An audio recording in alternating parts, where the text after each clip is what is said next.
आज डॉक्टर बाबासाहेब आंबेडकर यांचा महापरिनिर्वाण दिन आहे आणि या निमित्तानं या देशातले आणि काही देशाबाहेरून सुद्धा लक्षावधी बाबासाहेब आंबेडकरांचे भक्त जे आहेत आज या चैत्यभूमीवर त्यांच्या दर्शनासाठी आलेले आहेत। बाबासाहेब आंबेडकर यांनी हे खरं तर फक्त या महाराष्ट्र आणि देशातील नव्हे तर जगातील जे जे मागास वर्गीय आहेत या सगळ्यांचे ते भाग्यविधाते होते असं म्हटलं तर ते चूक ठरत नाही। त्यांनी जे संविधान या देशाला दिलं त्या संविधानामुळे आजही या देशामध्ये लोकशाही मजबूत पायावर उभी आहे।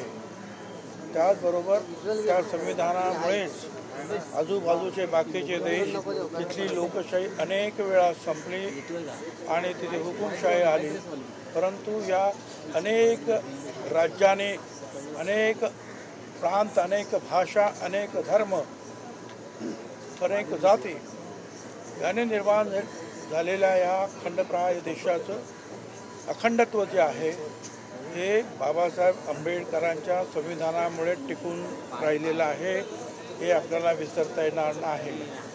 आणि हे ठीक आहे की काही लोक त्यांच्या मते त्यांना वाटतात ते कार्यक्रम ते करतात। संविधानासाठी संविधान अखंड राहिलं पाहिजे।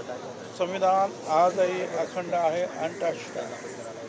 स्वतः प्रधानमंत्री मोदी साहेबांनी सुद्धा म्हटलं वारंवार की कुणीच हे संविधान बदलू शकत नाही आणि त्यांनी हे नवीन प्रधानमंत्रीपद स्वीकारल्यानंतर अतिशय मानाच्या ठिकाणी ती संविधानाची प्रत ठेवली आणि तिथे त्यांनी जाऊन त्यांना डोकं टेकून त्यांना नमन केलेलं आहे। संविधान दिन संविधान वर्षसुद्धा ते पाळत आहेत। मला असं वाटतं की आपण संविधान हे अखंड आहे, संविधान हे आमचं अमर आहे, त्यासाठी सगळ्यांनी प्रयत्न करायचे। आणि आता दुसरे काही विषय असतील तर ते त्यांनी बोलावेत असं मला वाटतं। घटनेचा राजकीय अजेंडा बनवण्याचा प्रयत्न जो आहे तो अगदी केंद्रापासून राज्यापर्यंत केला जातो। कसला घटनेचा राजकीय अजेंडा म्हणजे ही घटना जी आहे ही लोकशाहीवर आधारित घटना आहे। त्याच्यामध्ये राज्यप्रणाली कशी असली पाहिजे, लोकशाही कशी असली पाहिजे, कायदे कसे असले पाहिजेत, गरिबांचे हक्क कसे सांभाळले पाहिजेत एवढंच नव्हे तर प्रत्येकाला निवडणुकीला उभं राहण्याचा जसा अधिकार आहे तसं निवडणूक लढवण्याचा सुद्धा अधिकार बाबासाहेब आंबेडकरांनी दिला। प्रत्येकाला एकच मत, मग तो झोपडपट्टीतला आमचा गरीब मनुष्य असेल किंवा महालात राहणारा एखादा राजा असेल, त्यांना आज एकच मत।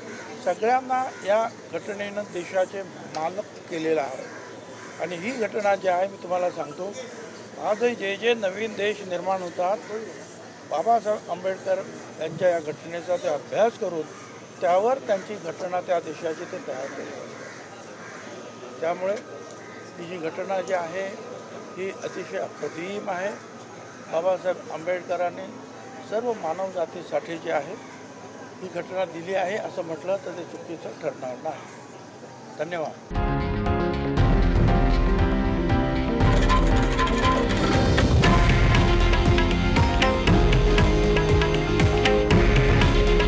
हे आहे देशातील नंबर 1 न्यूज नेटवर्क आणि आपण पाहत आहात TV9 मराठी। काळजी तुमची, हित महाराष्ट्राचं।